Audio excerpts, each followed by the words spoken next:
আবারও রান্নার নতুন একটি ব্লগ নিয়ে আপনাদের মাঝে হাজির হয়ে গেলাম। আর শেয়ার করছি চিংড়ি পোলাও। আসসালামু আলাইকুম এভরিওয়ান, আমি নাসরিন সুলতানা মিনা, সিরাজগঞ্জের মেয়ে। আমার রান্নাঘরে আপনাদের সবাইকে স্বাগত জানাচ্ছি। রান্নার সাথেই থাকবেন। খুব সহজেই রান্নাটা করেছি, আশা করি খুব ভালো লাগবে।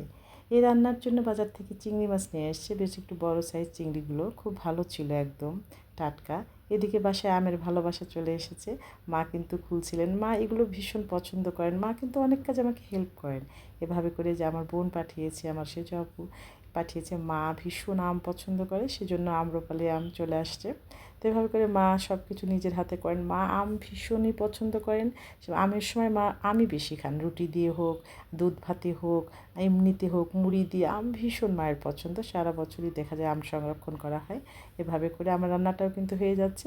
এই জিনিসটা কিন্তু আমি সব কিছু একটু হালকা ফ্রাই করে নিয়েছিলাম, লবণ দিয়ে, লবণ হলুদ দিয়ে এভাবে করে ফ্রাই করে নিয়েছিলাম। সবজিটা হালকা সিদ্ধ করে নিয়েছিলাম, সব কিছু উঠিয়ে নিলাম। এটা কিন্তু একটু আদা রসুন জিরা বাটা দিয়ে দিয়েছিলাম, তার মধ্যে একটু টক দই দিয়ে এভাবে করে ঘি দিয়ে আমি ফ্রাই করে নিয়েছি। কষিয়ে নিয়ে ওই মশলার মধ্যেই কিন্তু আমি একদম পোলার চালটা দিয়ে দিলাম। এটা ধুয়ে রেখেছিলাম কিছুক্ষণ, একদম ঝরঝরে করে পানি ছড়িয়ে নিয়েছি। এখন এর মশলার মধ্যেই কিন্তু ভেজে নিতে হবে। এভাবে করে উল্টে পাল্টে ভেজে ভেজে একদম ঝরঝরে করে নিয়ে তারপর ডাবল পানি দিয়ে দিতে হবে। আমি হাফ কেজি চাল রান্না করছি, এর মধ্যে আমি 1 কাপ পরিমাণ পানি কম দেবো। ডাবল পানির মধ্যে 1 কাপ কম দিয়ে আমি লিকুইড মিল্ক অ্যাড করব। লিকুইড মিল্ক দিলে কী যে দুর্দান্ত হয়। লবণটা দিয়ে দিবেন, একটু ভালো লাগে বেশি।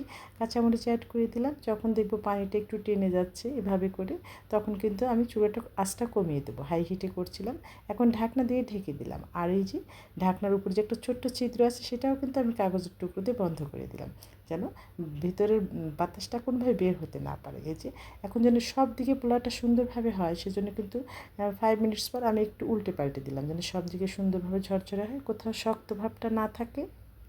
এভাবে করেই কিন্তু আমি আবার ঢেকে রাখবো কিছুক্ষণ। যখন সম্পূর্ণভাবে হয়ে যাবে তখন সব কিছু পোলাওর মধ্যে দিয়ে অ্যাড করে দিলাম। চিংড়িটা পরে দেবো। সবজির মধ্যে পটল আর একটু গাজর দিয়েছি, ফ্লেভারটা খুব সুন্দর হয়, রঙটাও খুব ভালো হয়। এটা একটু হালকা ভাপ দিয়ে নিয়েছিলাম, তারপরে কিন্তু আমি মশলার মধ্যে কষিয়ে নিয়েছি। এখন চিংড়িটা দিয়ে দিলাম।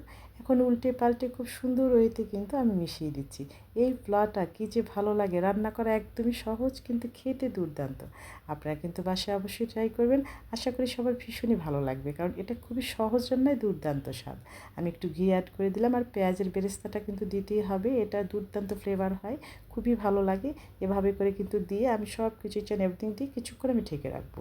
ঘি দেওয়ার পর ঢেকে রাখলে কিন্তু এটা খুব সুন্দর ফ্লেভারটা, একেবারে ফ্লেভারে আজম হয়ে যায়, খুবই সুন্দর। এই যে হয়ে গিয়েছে, দেখুন কতটা সুন্দর হয়েছে। বাসায় ট্রাই করবেন এবং আমাকে জানাবেন কেমন হয়েছে। একেবারেই ভীষণ ভালো লাগে, আপনারা ট্রাই করুন। আমি কিন্তু আমার খাবারটা নিয়ে নিচ্ছি, দেখুন কতটা সুন্দর। আমার এরকম সহজ সুন্দর খাবার যদি ভালো লাগে, পেজ ফলো করতে পারেন। আজ বিদায় নিচ্ছি, সবাই সুস্থ থাকবেন, ভালো থাকবেন, আমার পরিবারের জন্য দোয়া করবেন। সামনে সহজ সুন্দর ভিডিও নিয়ে আবারও হাজির হয়ে যাব। সবাই ভালো থাকবেন, আল্লাহ হাফিজ।